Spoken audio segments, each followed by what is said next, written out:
Bonjour, bienvenue. Aujourd'hui, nous allons rencontrer Vivek Badrinath, grand personnage puisqu'il est anciennement CEO sur Orange Business. Il a été recruté par le groupe Accor pour conduire la transformation digitale du groupe. L'idée étant de se dire comment est-ce que l'on fait en étant un acteur comme Accor pour combattre l'émergence de nouvelles structures comme Airbnb. C'est l'objet de l'échange, je vous laisse voir ça.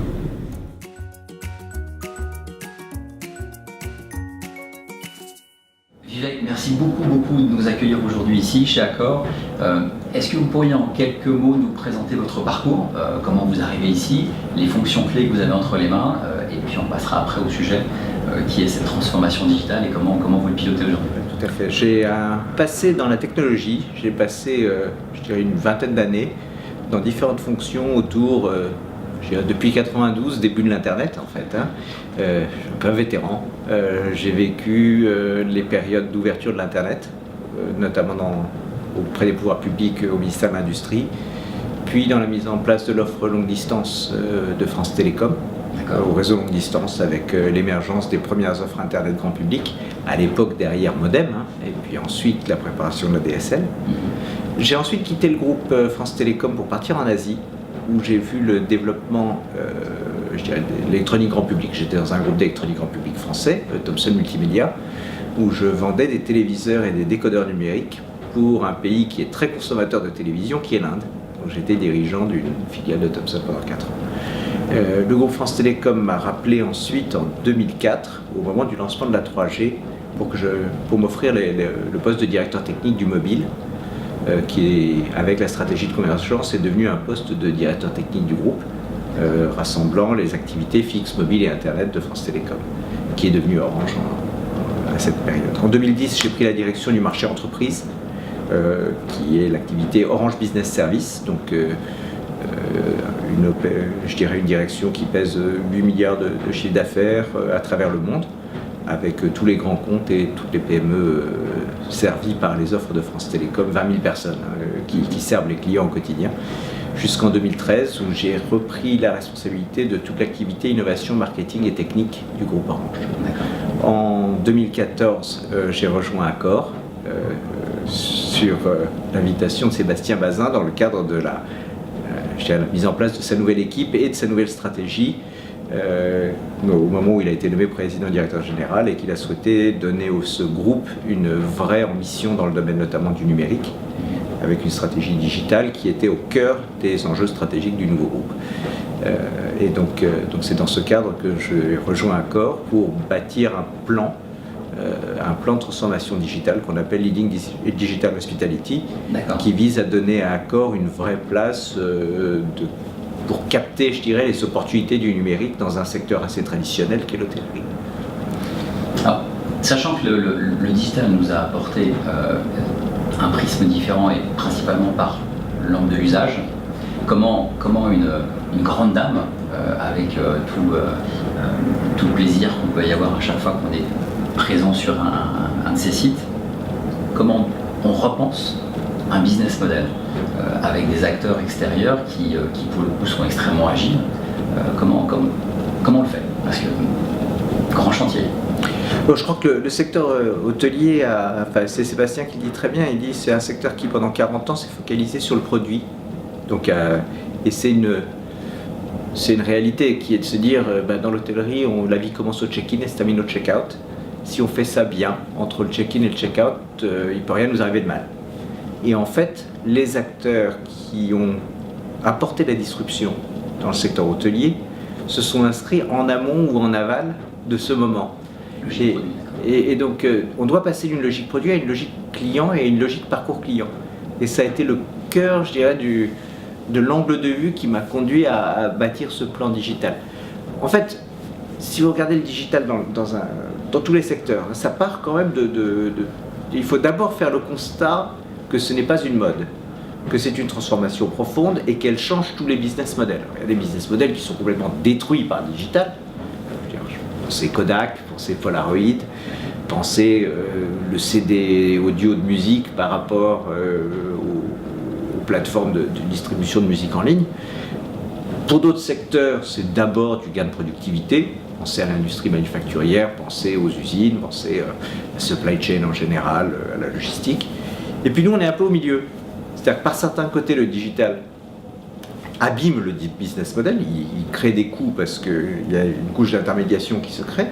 Et de l'autre côté, il apporte des bénéfices d'efficacité, de proximité client, de capacité à interagir avec le client beaucoup plus tard, beaucoup plus près de son arrivée, beaucoup plus pendant son séjour, etc. Et donc c'est une vraie opportunité. Le digital, il vient de quoi? Il vient du progrès, d'abord, de la physique, donc c'est le mobile. Le mobile qui, il y a 20 ans, n'existait pas dans les mains du grand public. Aujourd'hui, vous apportez 100 mégas entre les doigts de personnes qui sont de toutes les CSP, toutes les catégories socio-professionnelles, de tous les âges, de tous les niveaux d'éducation, dans tous les pays du monde. Et il y a même les pays émergents sont en général presque plus en avance que les pays avancés. Pourquoi? Parce qu'ils n'ont jamais eu d'internet fixe, et donc pour eux, leur premier contact avec l'internet et les réseaux, eh ben, c'est le mobile. Donc le mobile, c'est là pour durer, et ça touche tout le monde. Donc grande démocratisation des usages.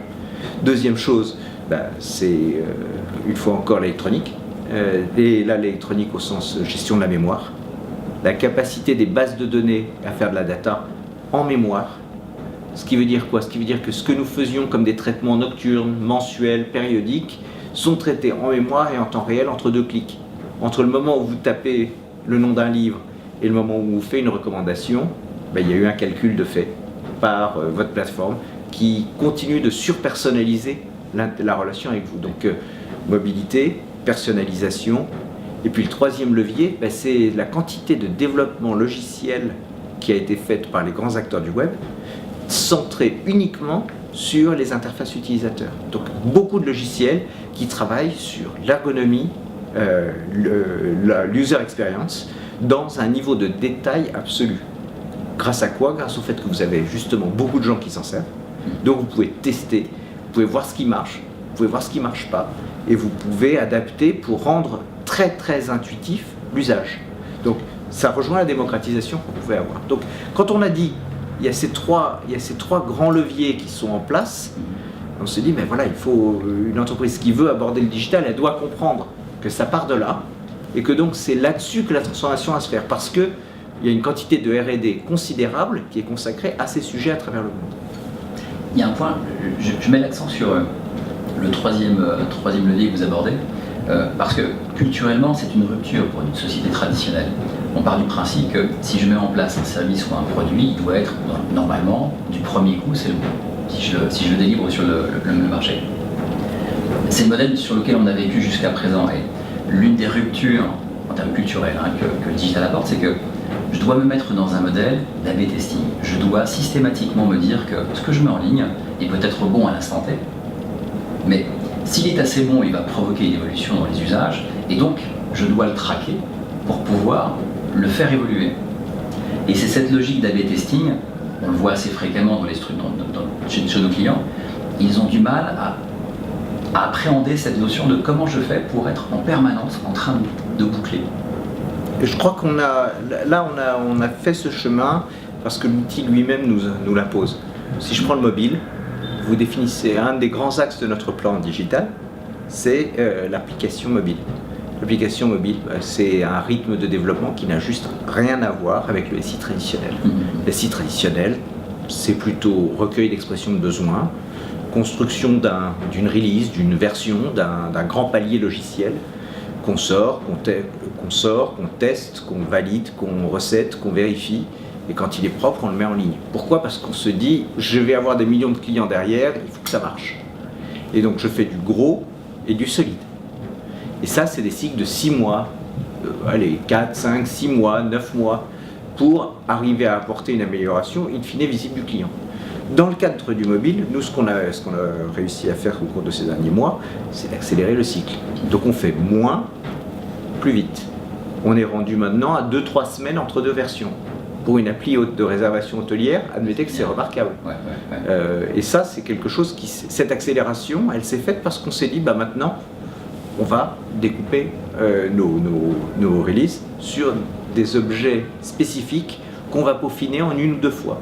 Donc il vaut mieux sortir tôt avec quelque chose de propre, et mais de convenable, mais ensuite l'améliorer de manière incrémentale. On peut faire des changements du tout au tout entre 2 versions, sans pour autant trop perdre le client, mais en essayant d'apporter des améliorations qui testent l'usage, les nouveaux usages. Il y a un fait, c'est qu'une appli n'a pas de mode d'emploi. Ouais. Une fois qu'on s'est dit ça, et ça c'est le fruit du fait que beaucoup de R&D a été consacré à l'ergonomie, que des standards de développement se sont installés, et que donc les clients se retrouvent dans une appli sans avoir besoin de passer à l'école, quoi. Et on déploie du logiciel sans formation auprès de nos clients, et ça je crois que c'est un changement majeur. Je crois que quand on prend un peu de recul par rapport à ça, on se dit finalement les acteurs du web, s'il y a une chose qu'ils doivent nous apprendre, on doit apprendre de leur force. Et qu'est-ce qu'ils ont comme caractéristique? D'abord, c'est quand même de très belles machines de marketing.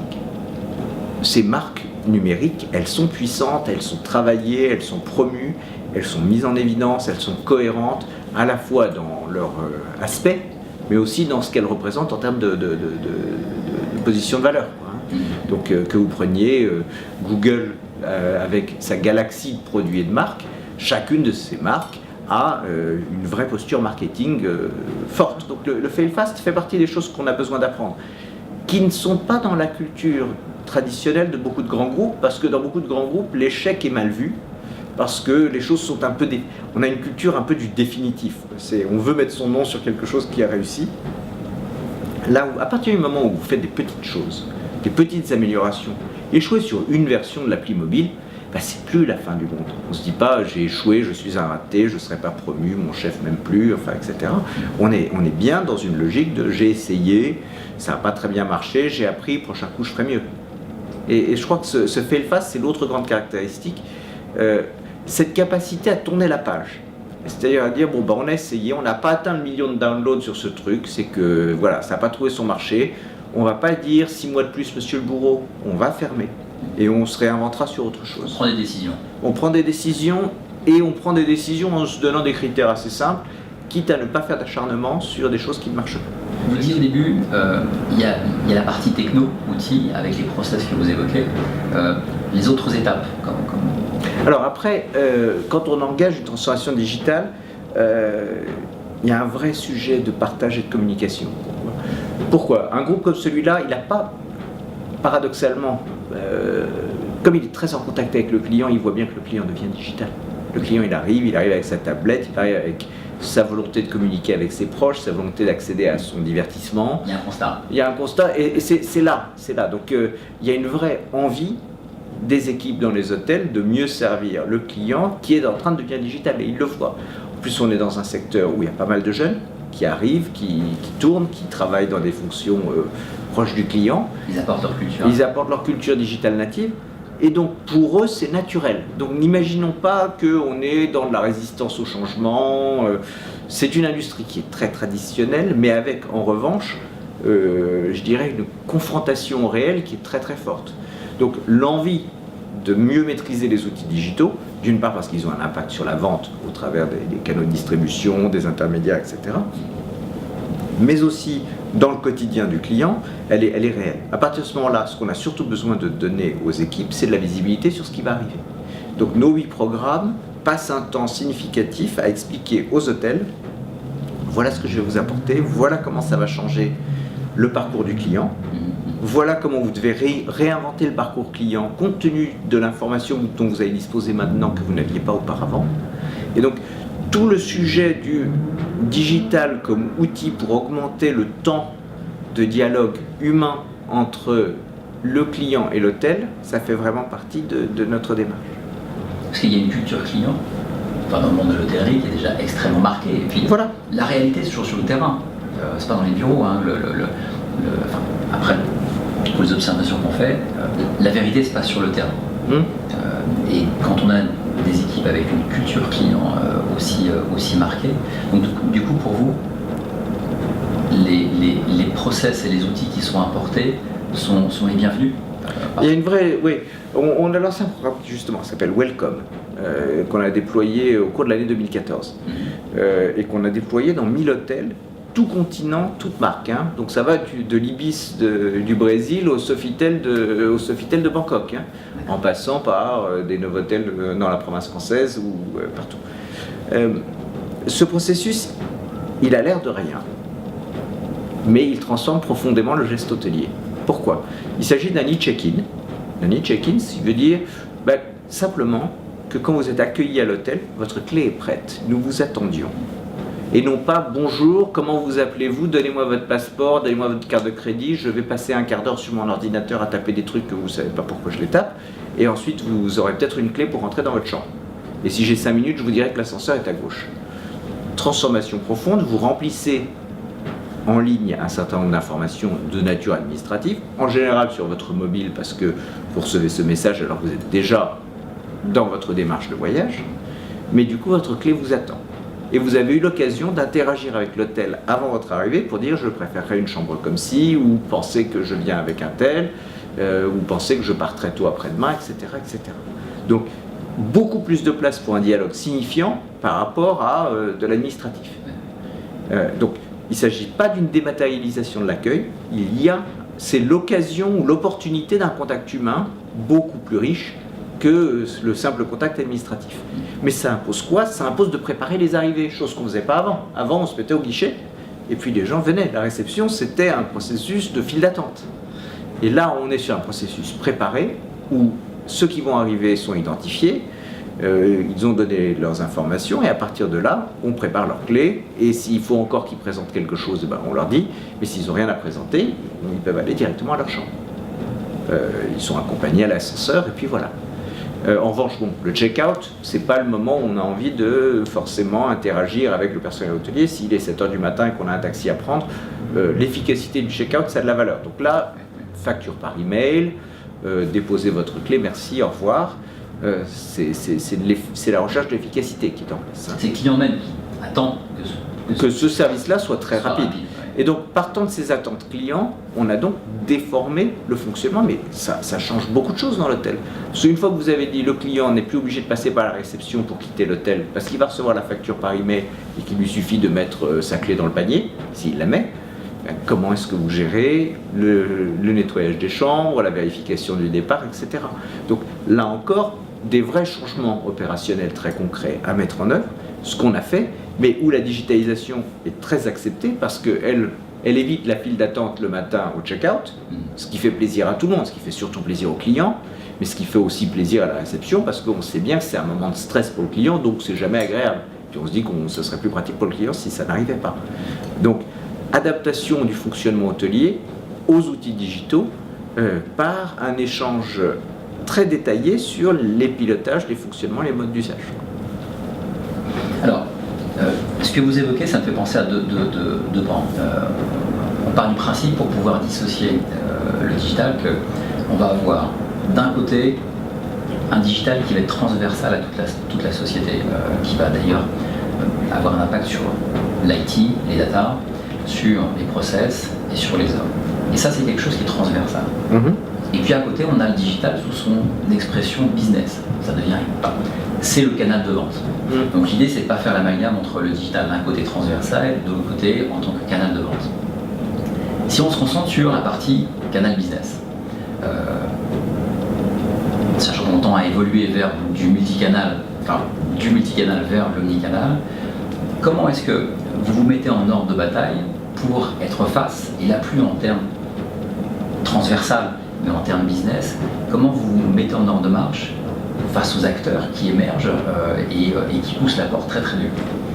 Alors, justement, parce que comme on passe d'une logique produit à une logique parcours client, notre message c'est bien, on veut avoir une relation continue avec le client du début de son projet de voyage jusqu'à son séjour, puis à son prochain séjour. À partir de là, on a une zone particulièrement forte pour nous qui est celle du séjour. Donc en enrichissant d'outils digitaux le séjour, on est sur une position où les acteurs qui sont... Enfin, vous prenez un acteur une agence de voyage en ligne. Elle n'est présente dans la tête du client que pendant les quelques minutes, voire heures, où le client n'a pas encore décidé où il allait aller et avec qui il allait aller et dans quel hôtel il allait aller. Il est en phase de choix. Il est en phase de choix, mais ça dure 20 minutes, 30 minutes. Nous, notre ambition est d'avoir cette relation de manière continue entre le moment où le client se dit mais où est-ce que je pourrais bien aller, et donc là, présenter notre offre, personnaliser notre sollicitation commerciale, jusqu'à je me rends à l'hôtel, ah mais qu'est-ce que j'ai envie de leur demander, ah je suis dans l'hôtel, mais qu'est-ce que je pourrais bien faire dans l'hôtel au-delà de simplement dormir si c'est un lieu de destination, s'il y a une piscine, s'il y a un spa, s'il y a 3 restos, enfin comment est-ce que je peux promouvoir, y compris de manière digitale, les services de l'hôtel, jusqu'à la recommandation. On a la chance d'avoir plus de 10% de nos clients qui répondent à nos enquêtes de satisfaction. C'est un secteur chaud, l'hôtellerie. C'est un secteur où on a envie de donner son avis. C'est marrant parce que pas mal de secteurs où les clients ne se fatiguent pas beaucoup à donner des avis suite à une interaction client. L'hôtellerie est un secteur où les gens ont envie de partager leur expérience. Ils ont envie de la partager avec le producteur, qui est l'hôtelier. Ils ont envie de la partager avec leur communauté, et c'est le cas des sites de recommandation comme TripAdvisor. Pour nous, c'est une richesse considérable, parce que ça veut dire que l'intensité de la conversation entre l'hôtel, le client et la communauté du client, voire le public large, elle est en fait très élevée. Donc elle est productrice de contenu, et ça, on est vraiment acteur de cette partie-là de la chaîne de valeur numérique. Et ça, Yannick Tronçon, est-ce qu'on peut partir sur votre recommandation pour un dirigeant, quelle que soit la taille finalement ou le secteur d'activité, quels sont les grands enseignements que vous retirez de ce pilotage que vous réalisez, et quelle expérience, si on devait faire une checklist, comment on pourrait formuler ça? Alors, quelques idées fortes en effet. Et vraiment, elles sont inspirées des acteurs du web. Première chose, raisonner vraiment parcours client, parce que c'est le moyen d'être exhaustif, de comprendre tout le cheminement du client entre le moment où il décide de consommer votre produit, la manière dont il le consomme et la manière dont il va revenir et partager et en parler avec sa communauté. Donc on est dans cette logique un peu large, qui est le client dans sa communauté ou dans son réseau d'amis ou dans son réseau social, et son interaction avec vos marques. Et donc ça, ne rien négliger de cette chaîne, parce que sinon vous pouvez très bien perdre des clients parce qu'ils sont allés ailleurs, parce que quelqu'un les a fait bifurquer bien avant qu'ils arrivent chez vous. Et puis pardon, la logique, la vertu de cette approche, c'est, j'ai envie de dire, ça permet de faire le tour de l'écran, d'arrêter de regarder le parcours client par rapport à mes contraintes, mes silos et mes départements, et plutôt de voir le seul parcours qui existe pour le client, c'est le sien. C'est le sien, absolument. Donc c'est vraiment revivre ce parcours-là et designer ses process autour. Deuxième idée, et ça c'est aussi une des caractéristiques des grands acteurs du web, et je pense qu'on a intérêt à la maîtriser. Donc je vous le disais, c'est petites équipes, développement incrémentaux, test and learn, A/B testing, fail fast, enfin ces idées-là qui sont autour de des réalisations éventuellement plus modestes, mais avec un impact direct sur l'expérience du client, en nombre plus important, donc une ambition vraiment sur la capacité à faire beaucoup de choses, à faire beaucoup d'améliorations régulières sur des cycles de temps courts, et mieux vous couper un problème en deux et produire quelque chose en 2 fois 3 semaines que de faire quelque chose de très gros en 3 mois. Voilà, c'est cette logique d'incrémental. Derrière aussi, une autre idée qui vient de ces acteurs du web et qui est très forte, c'est d'être soi-même utilisateur profond de ses produits, être autoconsommateur.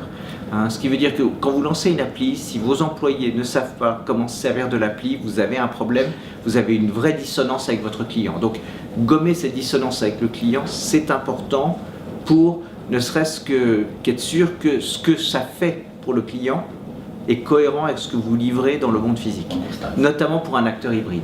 Un acteur hybride qui est partiellement digital, c'est notre cas, puisqu'on a une grosse relation digitale avec le client, mais qui est surtout principalement dans le monde physique, avec un produit qui est relativement traditionnel. Donc, vraiment faire de vos employés des utilisateurs, des bons connaisseurs de votre produit, et ça vous force à placer la barre assez haut. Donc ça, c'est des lignes assez fortes. Ensuite, ne pas hésiter à garder une main assez ferme sur l'expérience client, notamment user experience, ergonomie, interface utilisateur. C'est quelque chose qui est en fait un facteur clé de succès. ça ne se sous-traite pas, parce que si ça se sous-traite, enfin ça se sous-traite partiellement, mais ça se contrôle. Il y a besoin d'une main assez ferme là-dessus. Là où dans le même temps, sur du SI traditionnel, tous les modèles d'outsourcing existent et ils peuvent fonctionner très bien.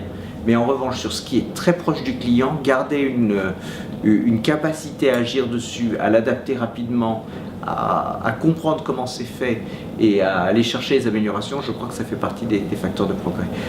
Les boîtes du web, elles ne sous-traitent pas leur informatique. Elles sont en contrôle et je crois que c'est une de leurs forces parce que c'est ce qui leur permet d'être extrêmement réactifs à l'évolution des besoins des clients. Ça permet à la fois de reprendre la main et de contrôler le temps. Et puis derrière, il y a un patrimoine client qui doit rester chez vous finalement. Il y a une vraie compréhension de ce que fait le client parce que quand on agit sur une interface, quand on agit sur quelque chose qui est face au client, on comprend mieux comment il consomme. Si on comprend mieux comment il consomme, on est mieux à même de comprendre comment mieux le servir dans la durée. D'accord. Merci infiniment. C'est un plaisir. Ravi de pouvoir vous écouter sur toutes ces expériences.